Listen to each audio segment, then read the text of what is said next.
In the beginning, there was nothing but pure darkness. No, I'm just kidding. I'm not going to tell you the entirety of GM's pushrod V8s, as that video would far surpass the 1 hour mark. What I will tell you is how GM managed to make a legend that's well known with enthusiasts today. This is a deep dive into the LS1. As the production of the C4 was coming to a close, and the LT1 and LT5 engines were now becoming outdated, General Motors was looking to reconstruct their small block engine. The engine had to meet specific criteria, and not only be more powerful and efficient, but lighter as well than the outgoing LT engines. The major innovations to help them go in the right direction was creating the engine blocks and heads out of aluminum, which helped with weight and heat dissipation. The airflow was also greatly improved with enhancements of the head design, intake, and exhaust manifolds. This helped with better combustion efficiency and higher power output and higher power potential, which is well known today. The manufacturing techniques were vastly modernized as well, which included precision casting and machining practices that tightened tolerances and ensured high-quality components. Finally, testing was vital, and this was the last major step into putting this legendary engine into production, and they did so with dyno testing, real-world numbers, and computer simulations. This was a tried-and-true 5.7-liter, 350 cubic inch V8, and I'll further go into horsepower and torque numbers in the next segment. The bore was 3.898 inches, and the stroke was 3.622 inches. The LS1 is an overhead valve with 2 valves per cylinder, and the compression ratio is 10.2 to 1. The engine redlines at 6,200 RPM and was fitted with a choice of a T56 6-speed manual or a 4L60E 4-speed automatic. The lightweight engine only weighed 430 pounds, which was down 35 pounds from the LT1. The LS1 first met the public's eye when it debuted at the Detroit Auto Show on January 6, 1997. That same year, C5s were terrorizing the streets with this brand new 350 cubic inch menace. It originally made 345 horsepower and 350 foot-pounds of torque, but output was later increased to slightly 350 horsepower and a beefy 375 foot-pounds of torque in the 2001 model year. The Corvette could sprint to 60 in only 4.5 seconds and complete the quarter mile in 13.3 seconds at roughly 108 miles an hour.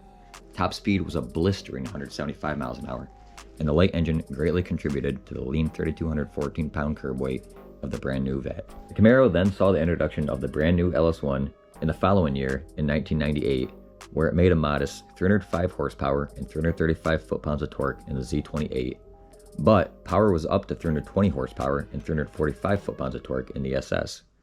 Both top speeds were limited at 150 miles an hour, and the SS ran the quarter mile in 13.5 seconds at 106 miles an hour, which beat the Z28 by 0.3 of a second and 2 miles an hour.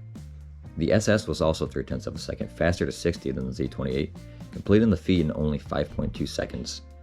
In 2001, both cars got a 5 horsepower increase, and the Z28 got 5 more foot-pounds of torque. The SS then topped out at 160 miles an hour, and the Z28 slightly less at 155 miles an hour. The only category the Z28 bested the SS in was weight, where it was a slim 3,388 pounds, and the SS was 3,405 pounds.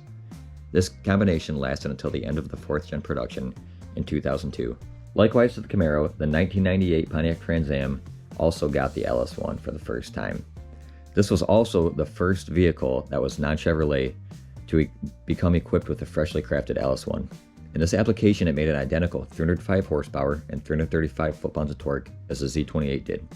However, in the mighty WS6, which is my personal favorite LS1 car, it made 320 horsepower and 345 foot-pounds of torque.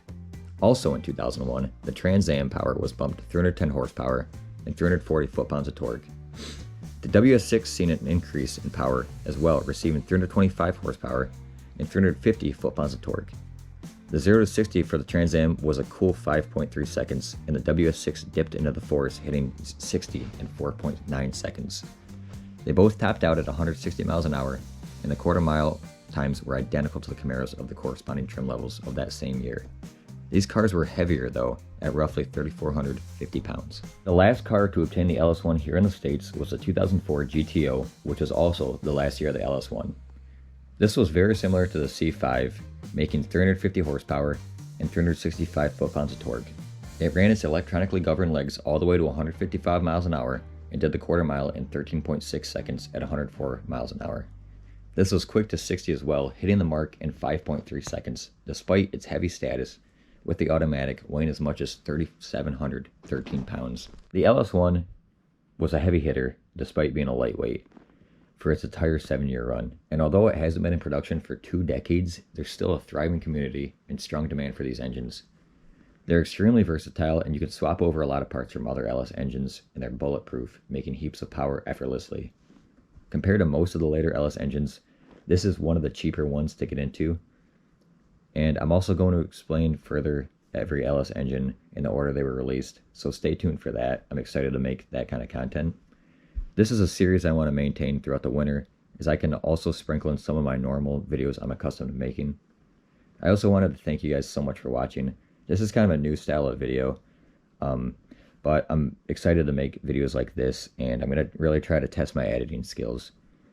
Thank you for also 300 subscribers. I am very, very stoked about that, and each and every one of you guys mean a lot to me, and I appreciate you for taking the time out of your day to check this out. Bye for now. Hope you guys have a great day.